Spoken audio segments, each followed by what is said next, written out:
Boa noite a todos. Dando continuidade ao que já estamos estudando, Lucas 2.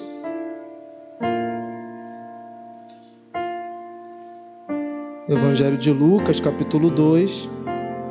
Nós vamos fazer a exposição completa, como de costume, mas nesse primeiro momento nós vamos ler do 1 ao 7. Então, após a leitura, mantenha sua Bíblia aberta para que nós continuemos. Lucas 2, a partir do versículo 1, vou fazer a leitura, acompanhe sua Bíblia. Naqueles dias, César Augusto publicou um decreto ordenando o recenseamento de todo o Império Romano. Este foi o primeiro recenseamento feito quando Quirino era governador da Síria. E todos iam para a sua cidade natal a fim de alistar-se. Assim, José também foi da cidade de Nazaré da Galileia para a Judéia, para Belém, cidade de Davi, porque pertencia à linhagem de Davi. Ele foi a fim de alistar-se com Maria, que lhe estava prometida em casamento e esperava um filho. Enquanto estava lá, chegou o tempo de nascer o bebê. E ela deu à luz a seu primogênito, envolveu-o em panos e o colocou numa manjedoura, porque não havia lugar para eles na hospedaria. Até aqui, vamos orar ao Senhor. Santo Deus, vem com teu Espírito Santo conduzir-nos agora, Senhor. Abra nossas mentes e nossos corações, para que possamos ouvir, ó Deus, a tua palavra e sermos por ela transformados, ó Deus.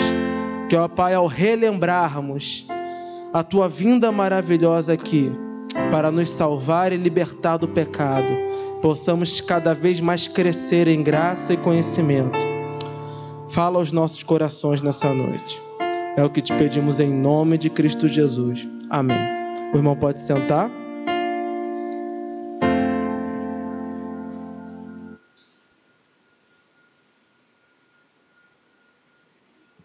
Iniciando, e dando continuidade aos primeiros capítulos do Evangelho de Lucas, desde o primeiro capítulo já foi falado, Lucas era médico, era um gentio que converteu-se em uma das pregações de Paulo e passou a acompanhá-lo em muitas comitivas.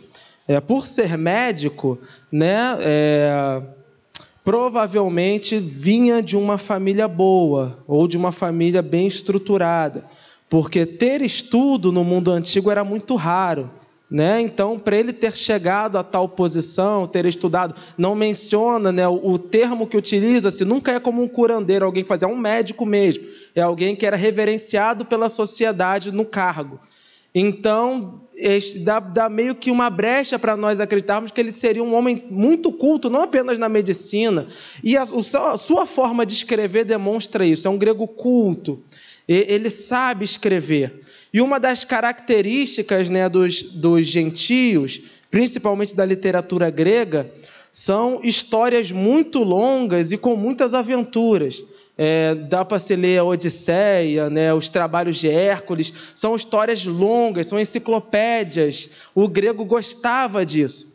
Então, diferente de Marcos, que escreve por Romano, escreve aquela história mais enxuta, para que o romano pudesse entender bem, Lucas ele já vai para um outro caminho, ele faz uma obra literária completa, ela é rica em detalhes e ela tem pontos de virada, ele trabalha a veracidade da história, ele não inclui ou mente em nada, mas ele sabe escrever de forma que ela vai crescendo, ele sabe fazer isso com a história. Então, enquanto outros na narrativa eles são mais rápidos ao dizer que Jesus nasceu numa manjedoura, aconteceu, ele já vai contando alguns detalhes a mais, ele vai meio que segurando o momento do nascimento até chegar na parte da vitória, como se fosse realmente uma história em andamento. E assim ele faz. Então, quais são os detalhes que ele coloca aqui nessa primeira parte que nós vemos? Primeiro, ele coloca quem era o governante, quem era o imperador na época, César Augusto, para dar veracidade à sua história. Qualquer um vai saber que é um imperador. É a mesma coisa falar, o menino nasceu na época do presidente Fernando Henrique, o menino nasceu na época do presidente Bolsonaro, do presidente Lula, da presidente Dilma, ou seja, qualquer pessoa que viveu naquela época ou que estudou estuda o mínimo vai saber que foram presidentes da nação. Então ele coloca isso aqui, foi na época de César Augusto. Esse homem realmente existiu. E houve um recenseamento, que também aconteceu. E aconteceu várias vezes. Ele coloca aqui, né, foi o primeiro. Então ele ainda detalha qual foi o momento, porque houveram vários. O que era isso aqui, esse recenseamento? Era o Império Romano estava se sentindo ameaçado por esse homem que é citado aqui, Quirino, governador da Síria. Então eles estavam se preparando para uma possível guerra. E por isso eles fazem esse alistamento, né? A gente conhece hoje como alistamento militar, né? Hoje os jovens de 18 anos têm que ir lá se alistar. Aqui o imperador César estava com uma expectativa de haver uma guerra, então ele começa a convocar os homens para se alistarem, para saber quantos homens que pudessem ir para a batalha estavam disponíveis. E nesse ato José leva a esposa, talvez até para dizer, minha esposa está grávida, se eu for para a guerra, quem vai cuidar dela? Né? Ele vai com a esposa nessa transição. E é curioso que o texto não a chama de esposa nesse momento, né? Diz que ela estava prometida em casamento. O texto fala um pouco isso. O que nós entendemos disso é que Lucas está aqui defendendo a honra de Maria para não deixar dúvidas de que, de fato, ela engravidou virgem. Porque se ele dissesse que era a mulher de José, estava ali com o marido, estava ali com a esposa, alguns poderiam dizer, estava com um homem, ela teve esse filho com ele mesmo, né? Engravidou. Eles pularam, eles apressaram um pouco a situação. E Lucas, ele coloca esse termo aqui, ela é prometida em casamento. Essa termologia é quase como se estivesse dizendo, o casamento não foi consumado. Não houve a consumação do casamento. Eles estavam já juntos, mas não houve a consumação do casamento. E naquela época, o casamento só acontecia, de fato, com a consumação. Então, ela ainda era uma prometida, porque ainda não tinha havido o ato sexual. Então, Lucas deixa aqui claro esse detalhe. Olha, ela ainda era prometida. Ela se manteve pura até a vinda de Jesus Cristo. Nós sabemos que depois disso ela teve filhos, né? E não foi pecado nenhum com seu marido. Mas, nesse momento, não houve corrupção, não houve toque humano no nascimento de Jesus. Foi, de fato, uma obra divina. E José respeitou isso e Maria honrou isso.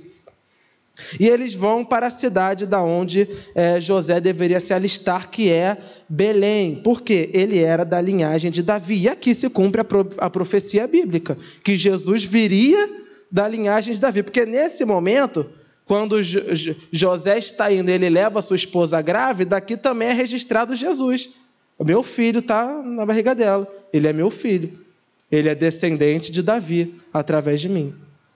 Então, de maneira não tão objetiva, mas sempre mostrando em ricos detalhes, Lucas vai demonstrando várias profecias que foram feitas lá na lei, mostrando claramente tudo que Deus falou que iria acontecer se cumpriu exatamente. O menino tinha que vir de uma mulher virgem, veio de uma mulher virgem. Tinha que ser da linhagem de Davi, era da linhagem de Davi. Tinha que nascer lá em Nazaré, está indo para lá. Então ele deixa tudo muito bem claro, sem deixar dúvida nenhuma para qualquer leitor, seja ele hebreu ou seja ele gentio. Qualquer um que for estudar as profecias antigas vai ver, realmente, tudo se cumpre nele. Todas as profecias se cumprem nele. E isso alimenta a fé do crente, alimenta a nossa fé também. Porque eu posso crer que, de fato, todas as profecias que Deus faz se cumprem. As que ele fez sobre Cristo se cumpriram. E a que fez para o fim de todas as coisas hão de se cumprir também. Porque aqui está a prova. Sempre cumpre aquilo que promete. O nosso Deus conduz a história perfeitamente.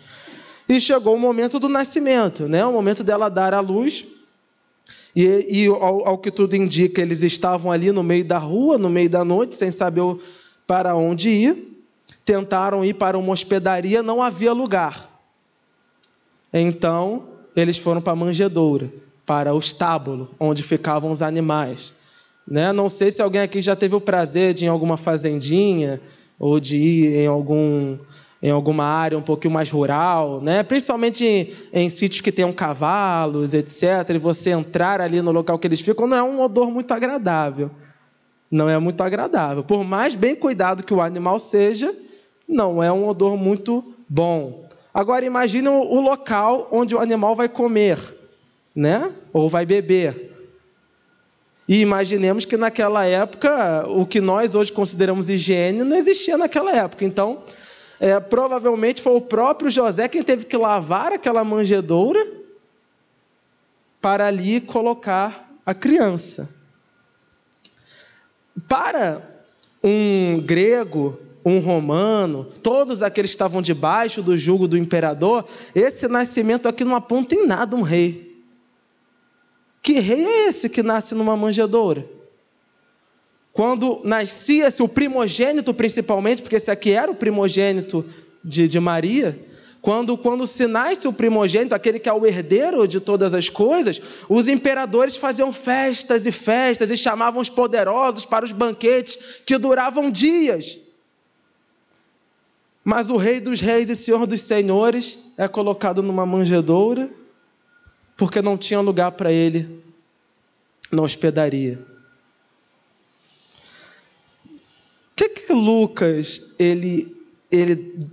porque ele descreve com tanta exatidão esses momentos que podem ser considerados até humilhatórios, né? A pessoa crescer e alguém lembrar, quando você era neném, você foi colocado numa manjedoura. Você não teve berço, literalmente não teve berço, uma manjedoura. Por que relembrar isso?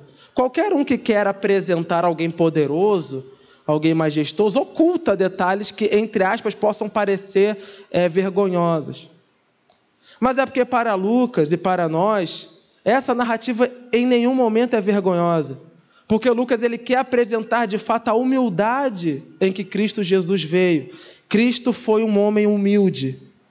E ele se revelou aos humildes. E em todo esse capítulo nós vamos ver Cristo se revelando aos mais humildes, aos mais desprezados, àqueles a quem ninguém dava nada.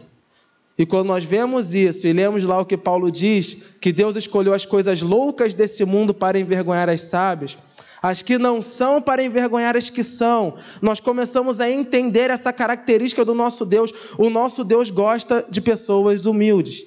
Não que desgoste de ricos, mas gosta mais de humildes. Então, quando o servo de Deus se vê em uma situação em que a sua vida é uma vida humilde, é uma vida até pobre, é motivo para se alegrar. Deus gosta desses. Deus gosta de gente assim. E Jesus Cristo veio assim. Versículo 8. Havia pastores que estavam nos campos próximos e durante a noite tomavam conta dos seus rebanhos. E aconteceu que um anjo do Senhor apareceu-lhes e a glória do Senhor resplandeceu ao redor deles. E ficaram aterrorizados, mas o anjo lhe disse: não tenham medo, estou lhes trazendo boas novas de grande alegria, que são para todo o povo. Hoje, na cidade de Davi, lhes nasceu o Salvador, que é Cristo, o Senhor. Isso lhes será de sinal: encontrarão o bebê envolto em panos e deitado numa manjedoura. De repente, uma grande multidão do exército celestial apareceu com o anjo, louvando a Deus, dizendo: glórias a Deus nas alturas e paz na terra aos homens aos quais Ele concede o seu favor. Quando os anjos os deixaram e foram para os céus, os pastores disseram uns aos outros: vamos a Belém e vejamos isso que aconteceu e que o Senhor nos deu a conhecer. Então correram para lá e encontraram Maria e José e o bebê deitado na manjedoura. Depois de o verem, contaram a todos o que lhes fora dito a respeito daquele menino, e todos os que ouviram o que os pastores diziam ficaram admirados. Maria, porém, guardava todas essas coisas sobre ela e refletia em seu coração. Os pastores voltaram glorificando e louvando a Deus por tudo o que tinham visto e ouvido, como lhes foi dito até aqui. Então, como nós já estamos vendo nessa forma de Lucas de revelar o nosso Senhor Jesus, ele se revela aos humildes. E aqui está o exemplo: 3 pastores, literalmente pastores que cuidam de ovelhas, homens do campo, né? E nós podemos ver que eles eram os do turno noturno. Eles eram aqueles que ralavam mesmo, né? Os pastores principais sempre ficam pela manhã. Então eles ainda eram os ajudantes, eles eram do turno noturno. Foi todo mundo dormir. A gente tem que ficar aqui a madrugada cuidando das ovelhas. E lá estavam eles trabalhando e o anjo do Senhor apareceu a eles. Embora eles estivessem perto, eles não faziam a mínima noção do que estava acontecendo próximo ali da região. O anjo do Senhor apareceu a eles e a glória de Deus iluminou tudo. O anjo faz o anúncio, o que acontece depois? Um exército celestial, ou seja, milhares e milhares de anjos aparecem junto a esse anjo, cantando e glorificando a Deus. Que espetáculo maravilhoso deve ter sido. Nós sabemos pelas narrativas das Escrituras que os anjos ficam constantemente nos céus louvando a Deus. E muitos salmos, né, vão nos mostrar que Deus gosta de louvor, Ele habita nos meios dos louvores. É um prazer de Deus. Então o nascimento de Jesus foi um momento de festa e alegria nos céus. E Deus quis compartilhar isso com algumas pessoas. E escolheu 3 pessoas humildes. E eles puderam testemunhar essa maravilha. Nunca na terra deve ter sido vista algo mais lindo e mais maravilhoso do que esse coral cantando. Nós podemos ver os espetáculos desse mundo, espetáculos lindos, né, que nos fazem chorar, nos emocionam. Agora imaginemos um exército celestial cantando e ao fundo deles a glória de Deus clareando tudo. Glórias a Deus nas alturas e paz na terra aos homens, ao quais Ele concede o seu favor. Qual era o tema da música? Eles estavam glorificando a Deus, por quê? Porque Deus amou o mundo e nos concedeu Jesus Cristo. Louvado seja Deus. Louvado seja Deus. Lucas vai sempre demonstrando, né, que os humildes vão sendo chamados para próximo a Cristo. Cristo acabara de nascer e eles não viram, mas o próprio Deus os convida a fazer parte desse momento. Deus chama a esses. Cristo Jesus é um rei humilde que se achega aos humildes. Se achega a nós. O que um rei ia querer fazer com 3 pastores? E o que um Deus iria querer fazer com gente como nós, que não temos nada a oferecer em troca? Mas ao olhar essa narrativa eu vejo que de fato os pastores não podiam oferecer nada, nem presente eles tinham. Não era igual os reis magos que chegaram com um presente, eles não tinham nada para oferecer. Mas eles foram chamados. E nós também nada temos a oferecer a Deus, mas também fomos chamados maravilhosamente. Não fomos nós quem fomos à procura de Jesus. Deus nos chamou e nos colocou no caminho, na verdade, e a vida que é Cristo Jesus. É Ele quem chama os homens a se achegarem a perto de Jesus. É Ele quem chama os homens a conhecerem Jesus. Não é o homem que por si só vai a Jesus, o homem é convidado. O homem é chamado a fazer parte. E que revelação maravilhosa é essa? Eles chegam até lá e encontram um menino na manjedoura. Podia ser uma quebra de clímax, né? Um coral de anjos cantou, então nós vamos chegar, nós vamos ver algo maravilhoso. Viram um menino numa manjedoura. Mas aquela revelação foi tão profunda e maravilhosa que eles só sabem fazer é adorar. Eles adoram a Cristo. De fato é Ele. O Messias que nos foi prometido, o Salvador que foi prometido lá atrás, Ele está aqui. E eles glorificaram. E não só glorificaram, eles correram pela região anunciando aquilo que eles viram. Os primeiros evangelistas, os primeiros a anunciar que Cristo veio e a mostrar o caminho de onde Ele estava. Está lá, naquela manjedoura está lá, o nosso Salvador está lá. Nós vimos e ouvimos as suas maravilhas. Desde o momento da sua chegada, Cristo já vem trazendo salvação e mudança de vida. Os seus primeiros minutos na terra, e Ele já faz maravilhas. Como é fantástico! Como é fantástico essa obra maravilhosa que Cristo fez nesse mundo. como é fantástica a sua vinda à terra. Tinha tudo para ser algo mal visto, por ter sido de forma tão humilde.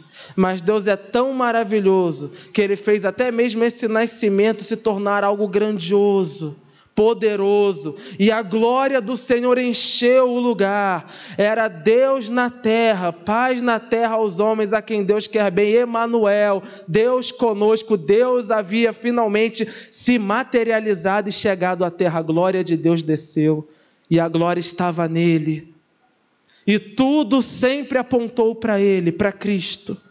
Ele é o centro de todas as coisas, e a sua vinda traz mudança para todo o mundo. 21. Completando-se os 8 dias para a circuncisão do menino, foi-lhe posto o nome de Jesus, o qual lhe tinha sido dado pelo anjo antes de ele nascer. Completando-se o tempo da purificação deles, de acordo com a lei de Moisés, José e Maria o levaram a Jerusalém para apresentá-lo ao Senhor. Como está escrito na lei do Senhor, todo primogênito do sexo masculino será consagrado ao Senhor. E para oferecer um sacrifício de acordo com o que diz a lei do Senhor, 2 rolinhas ou 2 pombinhos. Havia em Jerusalém um homem chamado Simeão, que era justo e piedoso, e que esperava a consolação de Israel. E o Espírito Santo estava sobre ele. Fora-lhe revelado pelo Espírito Santo que ele não morreria antes de ver o Cristo do Senhor. Movido pelo Espírito, ele foi ao templo. Quando os pais trouxeram o menino Jesus, quando os pais trouxeram o menino Jesus para lhe fazerem o que requeria o costume da lei, Simeão o tomou nos braços e louvou a Deus, dizendo: ó soberano, como prometeste, agora pode despedir teu servo em paz. Pois os meus olhos já viram a tua salvação, que preparaste à vista de todos os povos, luz para a revelação aos gentios e para a glória de Israel, teu povo. O pai e a mãe do menino estavam admirados com o que fora dito a respeito dele. E Simeão os abençoou e disse a Maria, mãe de Jesus: este menino está destinado a causar a queda e o soerguimento de muitos em Israel, e a ser um sinal de contradição, de modo que o pensamento de muitos corações será revelado. Quanto a você, uma espada atravessará sua alma. Estava ali a profetisa Ana, filha de Fenuel, da tribo de Asser. Era muito idosa, tinha vivido com seu marido 7 anos depois de se casar, e então permanecera viúva até a idade de 84 anos. Nunca deixava o templo, adorava a Deus jejuando e orando dia e noite. Tendo chegado ali naquele exato momento, deu graças a Deus e falava a respeito do menino e todos os que esperavam a redenção de Jerusalém. Depois de terem feito tudo o que era exigido pela lei do Senhor, voltaram para a sua própria cidade, Nazaré, na Galiléia. O menino crescia e se fortalecia, enchendo-se de sabedoria, e a graça de Deus estava sobre ele. Até aqui. Novamente, Lucas ele vai incluindo na narrativa histórias secundárias que, se nós estivéssemos juntando, material para escrever sobre uma pessoa, provavelmente nós excluiríamos esses momentos. Qualquer bibliógrafo sabe que para prender a atenção do seu leitor, é necessário pegar momentos verdadeiramente épicos e importantes. Um coral de anjos cantar é épico e importante. Mas o que nós vemos aqui? Nós vemos 2 idosos ganhando protagonismo em uma cena que, se tirasse a participação deles, entre aspas, não acrescentaria nada à narrativa. Eles poderiam ser facilmente descartados e nada aconteceria. Quem era Simeão e quem era Ana? Sabemos que eles viviam no templo, sabemos que era um homem justo, um homem piedoso, e sabemos que era uma mulher de Deus, mas e aí? Eles somem depois. Por que incluir essas pessoas aqui? Louvado seja Deus que Lucas incluiu, porque eu acho essa narrativa um dos momentos mais belos de toda a Bíblia. A revelação de Cristo ao servo fiel que estava esperando a vinda do Messias. Era um senhor de idade, que trabalhava no templo, cheio do Espírito Santo, ele era cheio do Espírito Santo, e o Espírito Santo revelou a ele o quê? Que ele não morreria até ver o Salvador, até ver o Cristo do Senhor. Por que esse termo, o Cristo do Senhor? Cristo significa ungido, ou ungido do Senhor. Então, quando se falava do ungido do Senhor, já sabia-se, é o Messias. E quando menciona aqui, ele estava aguardando a consolação de Israel. Então o texto dá a entender que ele tinha uma expectativa um pouquinho diferente da que lhe foi revelada. Ele talvez estivesse esperando o que todo judeu estava esperando, um Messias poderoso que viria libertar o povo da opressão dos romanos. Ele aguardava o consolo de Israel, ele aguardava a redenção de Israel, da nação como um todo. Aquele líder queria puxar a espada e falar: é agora, chega de obedecer a estrangeiro, acabou isso, agora entraremos num reino eterno. O que essa narrativa nos mostra? Primeiro, nós vemos que desde o nascimento Jesus está totalmente dentro da lei de Deus. E os seus pais eram um homem e uma mulher fiéis à lei de Deus. Então eles vão seguir aqui todo o rito que a lei exigia. O primogênito deveria ser consagrado ao Senhor. Por quê? Porque lá no Egito, na 10ª praga, Deus poupou os primogênitos do povo hebreu. Então foi estabelecido por lei, o primogênito vai ser consagrado ao Senhor. E após 8 dias deveria também ser a circuncisão. Isso também era uma lei de Deus. E fala-se aqui, o período de purificar-se. Está falando de 2 períodos, tanto da aspersão comum, mas também do resguardo da mulher, que também deveria haver um rito de purificação após o resguardo da mulher. Ou seja, José e Maria, eles seguem exatamente o que a palavra de Deus ordena para eles. Não à toa foram escolhidos para serem os guardiãos de Cristo. Eles seguem exatamente o padrão. E uma curiosidade, diz aqui que eles deram a oferta, o sacrifício que tinham que dar, que eram 2 rolinhas ou 2 pombinhas. Mas os sacrifícios, a gente sabe, a gente lembra bem na maioria das narrativas, eram cordeiros, Por que dar 2 rolinhas, 2 pombinhos? Essa era a oferta dos pobres. Porque nem todos podiam comprar cordeiros. Então Deus deixa essa brecha para aquele que é necessitado ou para aquele que não tem condições de adquirir um cordeiro. Ninguém vai deixar de sacrificar por falta de finança. E pombo era muito barato e muito fácil, O próprio homem podia caçar o pombo e pegar ele. Era fácil de se achar.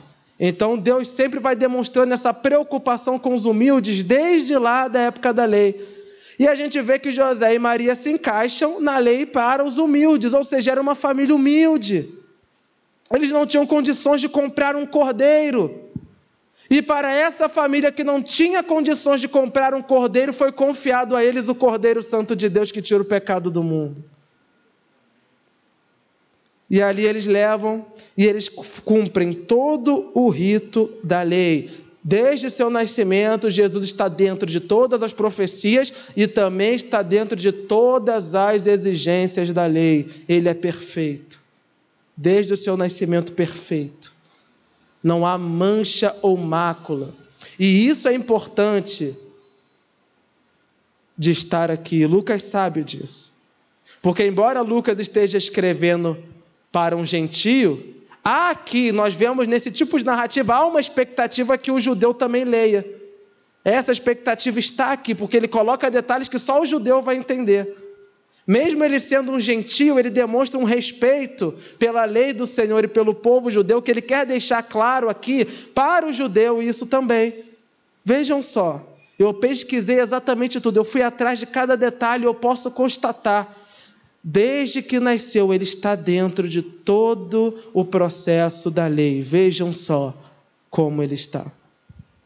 E dentro disso nós somos apresentados a esses 2 personagens, O primeiro é Simeão, que é xará de Simeão Pedro, né? Era um nome comum naquela época. Esse senhor vivia orando pela chegada do Messias, porque ele via toda a realidade que estava à sua volta e constatava que só podia ser aquele momento. Ele era um homem estudioso da palavra, mas ele não era estudioso como os fariseus e como os escribas. Por quê? Porque ele era um estudioso cheio do Espírito. E o servo de Deus tem que ter os dois. Ele tem que estudar a Bíblia, ele tem que estudar profundamente, mas ele tem que estar, para entender, ele tem que estar cheio do Espírito Santo. Tem que ser os dois. Ele busca conhecimento e busca o Espírito. E o Espírito revelou a ele que ele não morreria até ver o Messias. E ele viu. Ele estava ali no templo e ele olhou, ele viu o menino sendo apresentado.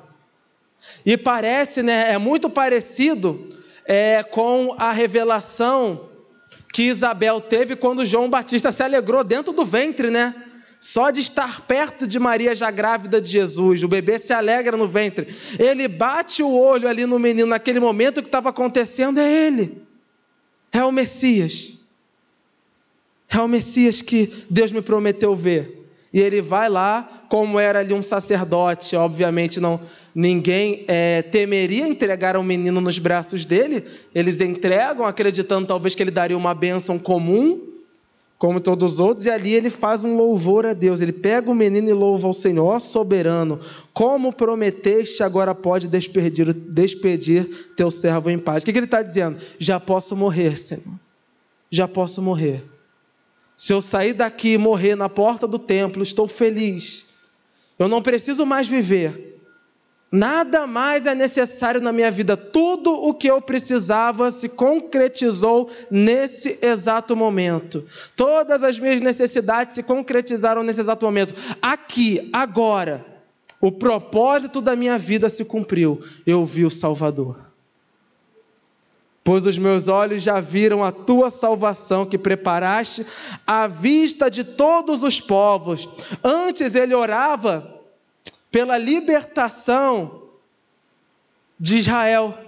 Mas quando ele pega Jesus, ele tem a revelação que Jesus não veio só para Israel. Preparaste à vista de todos os povos. Luz para a revelação aos gentios. Ou seja, aqueles que não eram de Israel, aqueles que não eram judeus. Ao pegar o menino nos braços, ele já teve a revelação do Espírito Santo. Talvez não seja a obra que eu imaginei que seria, mas é uma obra maravilhosa e fantástica. E para a glória de Israel, teu povo. Ele aqui resume o propósito da vinda de Cristo. Por que Cristo veio ao mundo? Para trazer salvação para todos os povos, para o judeu e para os gentios. E Lucas, como gentio, ouvir falar de uma narrativa dessa e escrever isso é emocionante. E o gentio que está lendo isso aqui, ler um judeu falar isso, um homem que era considerado, um homem que era cheio do Espírito Santo, um homem declarar que aquele Jesus não veio só para Israel, ele veio para todos os povos, isso enche o coração do leitor de alegria. Ele veio para mim também, ele veio para o brasileiro também, veio para o americano, veio para o japonês, para todos os povos. E é por isso que João, na sua revelação, vê todo tipo de gente, todos os povos, de todas as tribos, de todas as línguas, porque para com Deus não há acepção de pessoas. E ele tem seus escolhidos em cada canto do mundo, em cada tribo, de cada cor, de cada língua, não há uma subclasse para Deus, não há nenhum tipo de gente preferível para Deus. Deus é maravilhoso. E esse homem tem essa revelação aqui, através do Espírito Santo de Deus. Lucas não precisa dizer claramente que houve aqui uma revelação clara do Espírito, porque ele já deixou claro que o Espírito estava confirmando desde antes isso. É o Espírito Santo que revela a obra de Cristo Jesus a nós. É o Santo Espírito de Deus quem revela Jesus ao homem. Glórias sejam dadas ao Espírito Santo do Senhor. É o Espírito Santo quem faz essa obra. É Ele quem nos convence do pecado e aponta para Cristo, mostrando: olha lá onde está a salvação. Olha lá onde deve estar baseada a tua vida. Olha lá onde deve estar a tua esperança. Onde deve estar a esperança do servo de Deus. Ele tinha uma esperança, ele tinha a esperança de que Israel seria consolada. Mas agora a esperança dele já muda. Qual é a esperança dele? A salvação que preparaste à vista de todos os povos e a revelação aos gentios. A esperança dele não está mais de que a nação dele vai melhorar. Embora ele, obviamente, queira que a nação melhore. Mas a esperança dele não está mais depositada na nação. A esperança dele não está mais depositada em uma obra terrena. A esperança dele está depositada na salvação que aquele menino traria para todos os povos. Essa é a esperança que o servo de Deus deve ter. Não uma esperança somente que a minha nação terrena vai melhorar, embora nós oremos por isso, mas a esperança de que a obra salvadora que Cristo veio fazer, Ele já fez, e nada pode impedi-la. Ele pega o menino: eu já posso morrer, eu já tenho tudo o que eu precisava. Ah, mas e a família? Eu já tenho tudo o que eu precisava. Mas e os negócios que você tem? Eu já tenho tudo o que eu precisava. Mas e o seu trabalho? Não preciso de mais nada. Eu peguei a salvação dos meus braços. Eu vi a salvação com os meus olhos. Que momento emocionante e maravilhoso deve ter sido. Só de imaginar esse homem que há tantos anos estava ali orando e que foi revelado pelo Espírito Santo que veria o Salvador. Ele pega um menino pobre, simples, mas ali cheio do Espírito Santo, ele reconhece: é Ele, está aqui, o Salvador está aqui. O Messias está aqui. E há uma confirmação além disso, porque essa mulher chamada Ana, e que vida triste essa mulher teve. Ela casou-se e ficou apenas 7 anos com seu marido, depois o marido faleceu. E ela ficou viúva o restante da vida, até lá para os 80 anos. Mas qual era a vida dessa mulher? Ela vivia em casa chorando? Ela vivia em casa lamentando? Ela estava lá no templo constantemente, todos os dias ela estava lá no templo orando. E ela profetizava, porque era cheia do Espírito Santo de Deus. E cheia do Espírito Santo de Deus, ela também reconhece, ela vê aquele momento. E ela percebe também, junto com aquele homem, ali está o Salvador. E ali ela faz profecias também a respeito do Messias. Nós só temos, a profecia exata apenas daqui. O Simeão falou para o menino. O que é que Jesus iria fazer? Jesus seria uma pedra de tropeço para alguns. E revelaria o que estava nos corações. Como assim? Ele foi isso para os religiosos da época, Raça de víboras. Ele mostrava a hipocrisia daquelas pessoas. E uma espada de transpassar. Uma dor, uma violência viria sobre ele. Isso também se concretiza. Nós não temos o exato relato de qual foi a profecia de Ana sobre o menino. Mas, olhando esse momento, e depois de ler, que cena maravilhosa é essa? O servo de Deus reconhece o Salvador. E Jesus vai dizer: eu sou o bom pastor. As minhas ovelhas ouvem a minha voz e reconhecem. Aqui os servos nem ouviram a voz, foi só o chamado do Espírito Santo. As ovelhas do Senhor reconhecem onde está Cristo e o porquê Cristo está lá. As ovelhas sabem. As ovelhas sabem qual é o exato motivo por qual Cristo veio. As ovelhas sabem quem é Cristo. E as ovelhas não têm outra opção senão se render diante dele. Não querem saber se ele vem de uma família pobre que está dando ali pombinhas. Eles sentem que é e eles se rendem a eles. José e Maria, quem deveriam, pela ordem de hierarquia, se render a um sacerdote. Mas ali é o sacerdote que se rende.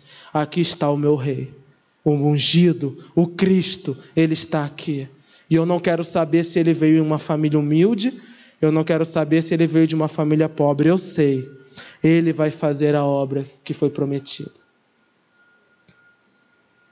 Né? E o versículo 39 e 40 encerram como? Depois de ter feito tudo o que era exigido pela lei do Senhor, voltaram para a sua própria cidade, Nazaré, na Galiléia. O menino crescia e se fortalecia, enchendo-se de sabedoria, e a graça de Deus estava sobre ele. Nós vimos que esse mesmo termo foi utilizado lá em João Batista na semana passada, e como o nosso pastor falou, lembra também muito o que foi dito sobre Samuel. E nós vamos ver agora que Jesus lembra muito Samuel, ou, melhor dizendo, Samuel, desde a sua juventude, apontava para o juiz perfeito que seria Cristo Jesus. Vamos lá, 41, para nós encerrarmos. Todos os anos, seus pais iam a Jerusalém para a festa da Páscoa. Só uma pausinha aqui. Que Páscoa é essa? A Páscoa da antiga aliança, que é a comemoração da libertação do povo que saiu do Egito. Então, não é a Páscoa como nós celebramos, né? Jesus, ele muda o conceito da Páscoa depois. Nesse momento, ainda é a Páscoa original, né? A Páscoa da lei. E todo ano, ou seja, na época da Páscoa, eles iam para o rito. Versículo 42. Quando ele completou 12 anos de idade, eles subiram à festa conforme o costume. Esse versículo aqui é muito discutido, porque não se sabe para onde ele realmente quer apontar. Alguns vão dizer que mencionar isso aqui, quando fez 12 anos, eles subiram à festa, talvez estivesse dizendo que essa era a data do aniversário de Jesus, que seria próximo à Páscoa, né? Que seria lá para abril, mas isso são especulações. E há alguns também que acreditam que José e Maria não levavam Jesus quando ele era muito pequenininho, porque era uma viagem muito difícil. Quando ele fez 12 anos, estariam levando. Ou simplesmente é Lucas botando muitos detalhes. Mas essas interpretações que vocês podem ouvir por aí, mas que nós não podemos nos agarrar e dizer, é isso, pronto e acabou. Não, o texto não indica, não pauta verdadeiramente essas coisas. O que ele diz é, quando o menino fez 12 anos, eles subiram para lá conforme o costume deles. 43. Terminada a festa, voltando seus pais para casa, o menino Jesus ficou em Jerusalém sem que eles percebessem. Pensando que ele estava entre os companheiros de viagem, caminharam o dia todo, então começaram a procurá-lo entre os seus parentes e conhecidos. Não o encontrando, voltaram a Jerusalém para procurá-lo. Depois de 3 dias, o encontraram no templo, sentado entre os mestres, ouvindo-os e fazendo-lhes perguntas. Todos os que o ouviam ficavam maravilhados com o seu entendimento e com suas respostas. Quando seus pais o viram, ficaram perplexos. Sua mãe lhe disse, filho, por que você nos fez isso? Seu pai e eu estávamos aflitos à sua procura. Ele perguntou, por que vocês estavam me procurando? Não sabiam que eu devia estar na casa de meu pai? Mas eles não compreenderam o que ele lhes dizia. Então foi com eles para Nazaré, e era-lhes obediente. Sua mãe, porém, guardava todas essas coisas em seu coração. Jesus ia crescendo em sabedoria, estatura e graça diante de Deus e dos homens. Aqui a gente encerra a narrativa. Essas narrativas que nós vemos, né, ao meu ver, parece muito que Lucas teve longas conversas com Maria, né? Porque ela tem ricos detalhes que só alguém que viveu poderia dar, são detalhes riquíssimos. E ele aqui sempre menciona Maria, ponderava, Maria, como se Maria estivesse dizendo, naquela época eu não entendia, eu não estava entendendo bem o que estava acontecendo ali. Mas eu guardava comigo, eu não questionava e nem eu guardava comigo tentando compreender. Isso já tira essa visão de deidade, né? Como se Maria fosse uma deusa, uma encarnação da magnitude de Deus. Ela era uma humana comum entre aspas, era um ser humano comum, mas não uma mulher comum. E algumas coisas ela não entendia. Mas como ela se portava diante daquilo? Ela sabia que aquilo era uma obra de Deus e sabia que Cristo era ungido do Senhor. Ela guardava para si. Ela evitava fazer especulações daquilo que não entendia e evitava ser uma pedra de tropeço, evitava atrapalhar aquilo que Cristo veio fazer. Ela guardava aquilo entre si. Ela questiona Jesus quando Jesus fala para ela, há algo diferente aqui. Não é desobediência. Tanto é que o texto crava isso, né? Ele era obediente, para não passar uma imagem que, ele foi um menino rebelde, então também não era tão santo como era. Ele era totalmente obediente aos pais. Mas os pais sabiam que ele não era uma criança comum. Eles sabiam que ele não era um menino comum. Por isso não tratavam como um menino comum. Eles sabiam que ali havia algo divino. Ela guardava isso para si. Então eles iam, para a Páscoa, como de costume, comemorar a Páscoa lá no templo, como quase todos os judeus faziam, iam lá para participar do sacrifício, ou seja, era um povo que amava estar na presença do Senhor. Eles percorrem um caminho muito distante, sofrido, principalmente para quem é pobre. Eles não tinham cavalos. É ali, no pé, andando. Por esse caminho, 3 dias caminhando. Os perigos que podem estar à volta. Mas como Davi, alegrei-me quando me disseram, vamos à casa do Senhor. É época de ir ao templo, vamos. Mas tem perigo no meio do caminho, vamos. É época de ir ao templo, vamos, Jesus, vamos. Vamos, José, é Páscoa do Senhor. Vamos comemorar com Deus. E lá eles vão. E na hora da volta, acontece uma confusão. E o texto é claro nisso, A gente lendo rapidamente não entende, mas o texto é claro. Eles não se esqueceram de Jesus em momento nenhum. Eles se confundiram. Eles acreditavam que Jesus estava com alguém que era de sua confiança. E provavelmente essa pessoa acreditava que estava com eles. Houve ali uma confusão, É quase como aqui nós temos famílias que são muito unidas. Pegar uma família grande, tem a família da irmã Nilce, tem a família do Guto, são as maiores aqui da igreja, O Renan, Deus livre e guarde. Renan está com a Nilce deixa ele com o Jonathan, ou pensa que deixou com o Jonathan e está seguindo. Por quê? Ela confia no Jonathan. E o Jonathan está relaxado porque confia com o Nilce. Mas os dois vão descobrir que não está com nenhum deles. E agora? Foi irresponsabilidade? De forma alguma. Nem também foi desleixo. Foi uma confusão que houve ali. Por quê? Porque provavelmente o próprio Jesus voltou ou se distanciou deles porque queria ficar no templo. Ele voltou para o templo. E eles seguiram viagem. E 3 dias ali seguindo viagem. Parece estranho também. 3 dias tão distantes. Eram caravanas imensas. Esse povo não ia sozinho. Não era uma família inteira de 3 pessoas, vamos. Eram caravanas. As cidades iam ao templo. Então eles andavam nas caravanas. E uma hora, vamos parar ali. Tá bom, nós vamos prosseguir. Lá a gente se vê. Chegou no ponto de encontro, as famílias vão se reunindo, os chegados vão se reunindo. Cadê Jesus? Cadê Jesus? Cadê Jesus? Cadê Jesus? E nada. E aí eles vêm voltando na caravana, para ver se a família que estava vindo atrás estava com Jesus. Chegaram nos parentes, também não está. Vamos voltar para Jerusalém. E segue, e lá eles encontram Jesus. O que Jesus estava fazendo? Estudando a palavra de Deus.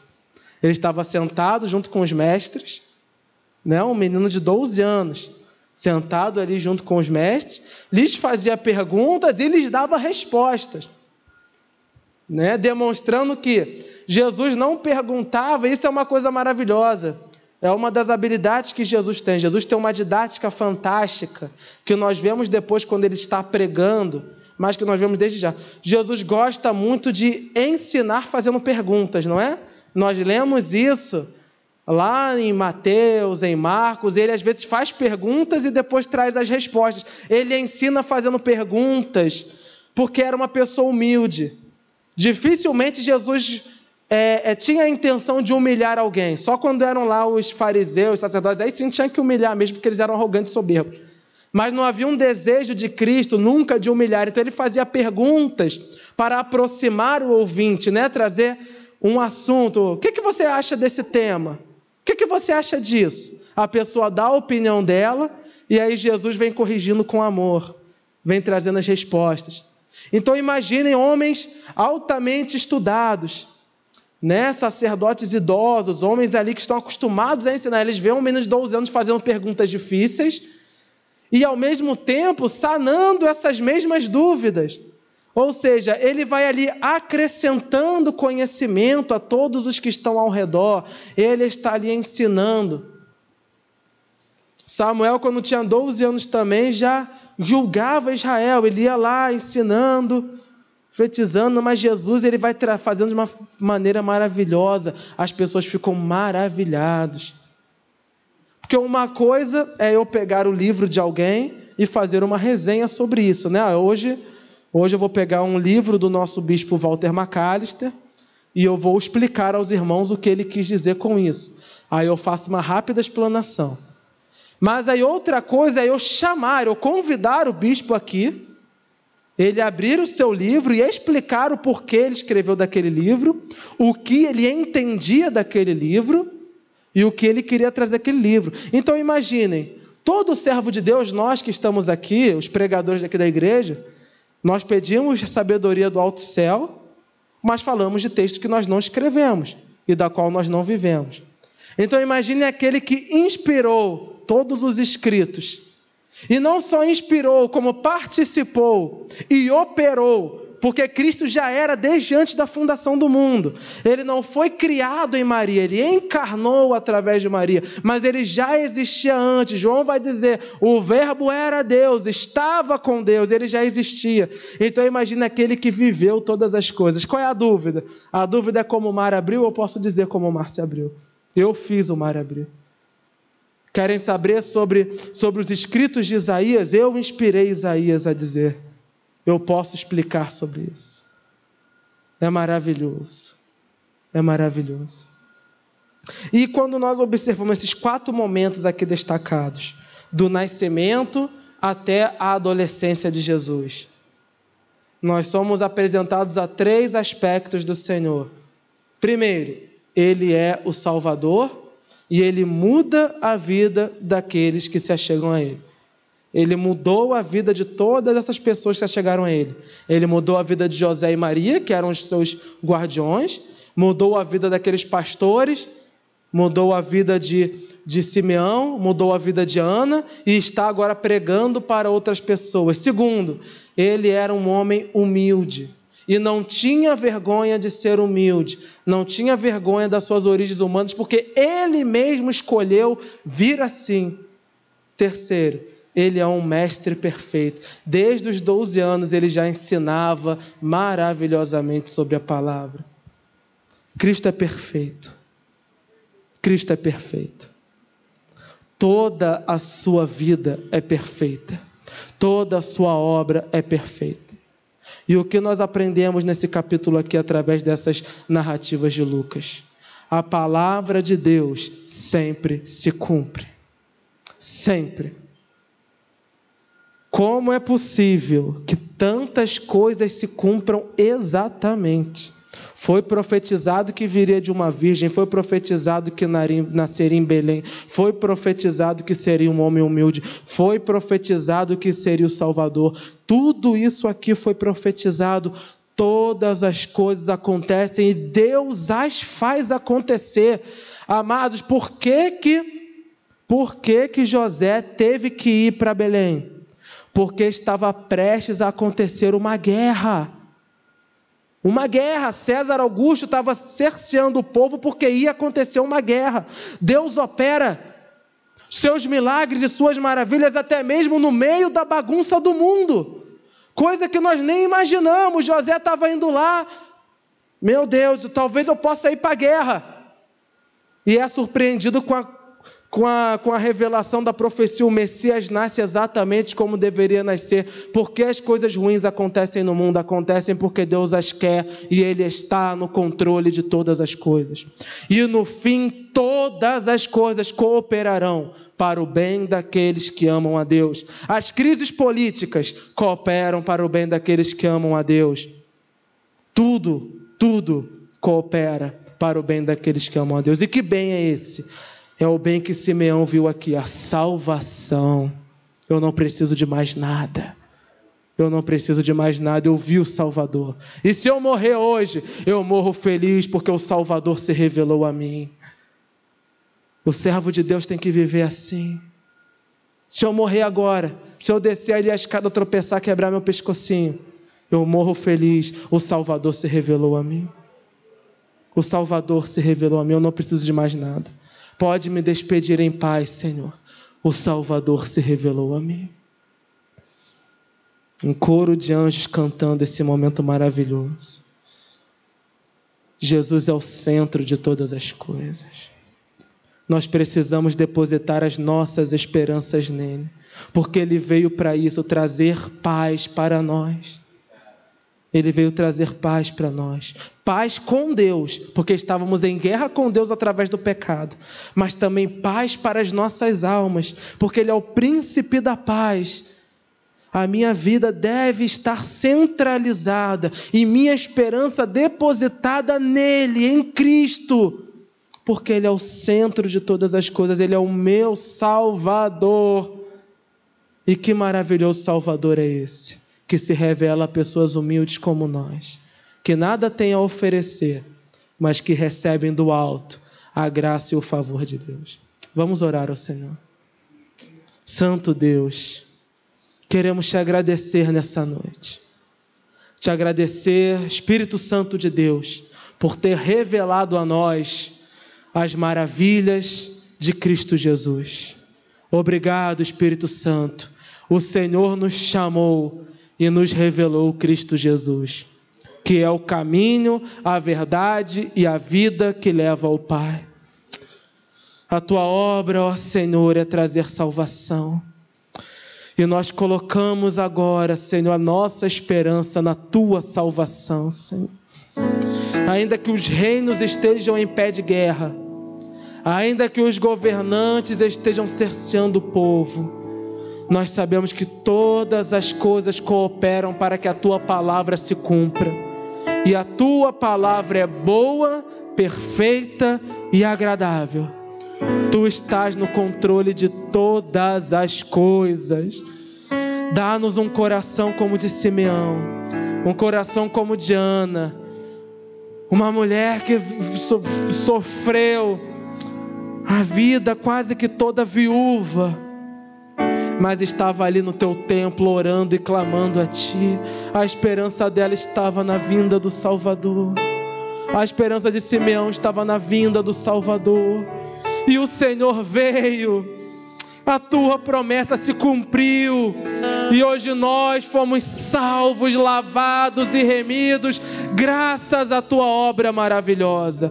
Obrigado, Senhor Jesus, obrigado por ter se revelado a nós.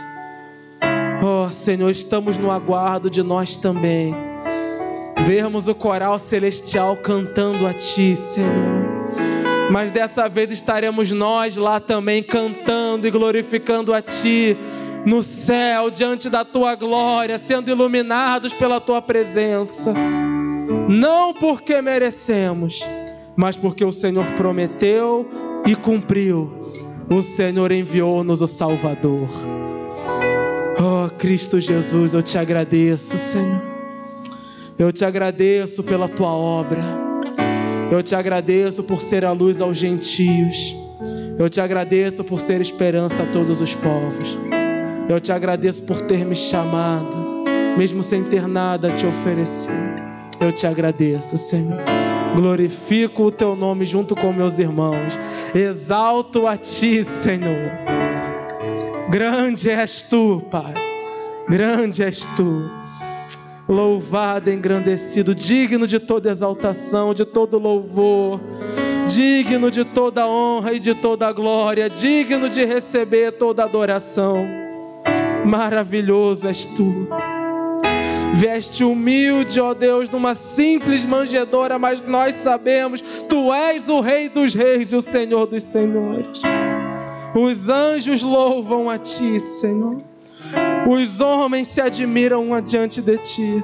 E todo aquele que é tocado pelo Espírito Santo reconhece: tu és o Cristo, o Filho de Deus, que veio para nos salvar. Obrigado, Senhor.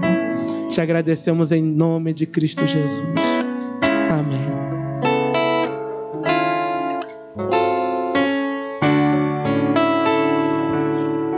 Vamos ficar de pé e agradecer a Deus. Amém. É maravilhoso estudar a palavra de Deus e ver Quanta coisa se esconde. Olha que a gente está, né, sempre no raso, sem aprofundar muito, né? Mas como é bom a gente aprender. Semana que vem a gente continua, capítulo 3, né? Depois dessa introdução aí de ver o nascimento de João, o nascimento de Jesus, a gente vai começar a ver o ministério do Senhor, né? Então vamos agradecer a Deus. Levante suas mãos aos céus. Senhor, te damos graças por essa noite, Senhor, pela tua palavra estudada. Obrigado, Senhor, por tudo que aprendemos, ó Deus. Que cada palavra fique gravada na tábua de nosso coração, Senhor, para que possamos nos fortalecer a cada dia e, ó Deus, prosseguir, ó Deus, na tua presença. Leva-nos agora em paz. Guarda nosso caminho de volta ao nosso lar, Senhor. Livra-nos do mal, Senhor, de todo o mal, Senhor.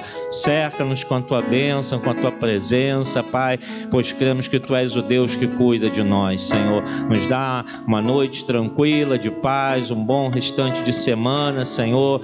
Que a tua graça seja sobre nós. A ti seja toda glória, honra e louvor, hoje e eternamente. E que a graça do Senhor Jesus, o amor de Deus o Pai, as consolações do Espírito Santo estejam sobre todos nós. Que a igreja do Senhor diga: Pai do Senhor, Deus te abençoe. Cumprimente quem está ao seu lado antes de sair.